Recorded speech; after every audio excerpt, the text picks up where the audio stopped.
একদিন এক বাঘ গভীর জঙ্গলে হাঁটছিল। হঠাৎ সে একটা শিয়ালকে দেখতে পেল।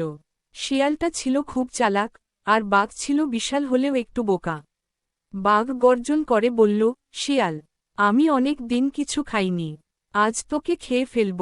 শিয়াল ভয় না পেয়ে মুচকি হেসে বলল, তুমি কি জানো আমি এই জঙ্গলের রাজা? বাঘ অবাক হয়ে বলল, তাই নাকি? আমি তো শুনেছি আমি এই জঙ্গলের রাজা। শিয়াল বলল, তাহলে চল, জঙ্গলের সবাইকে দেখিয়ে দিই যে সবাই আমাকে ভয় পায়। বাঘ রাজি হয়ে শিয়ালের সাথে হাঁটতে লাগল। তারা যখনই কোনো প্রাণীর সামনে গেল, সবাই দূর থেকে বাঘ দেখে ভয় পালিয়ে গেল। বাঘ বুঝতে পারল না যে প্রাণীরা আসলে তাকে ভয় পাচ্ছে, শিয়ালকে নয়। বাঘ খুশি হয়ে ভাবল, শিয়াল সত্যিই রাজা, সবাই তো ওকে দেখেই ভয় পাচ্ছে। শিয়াল হেসে বলল, দেখলে তো, এবার আমাকে ছেড়ে দাও।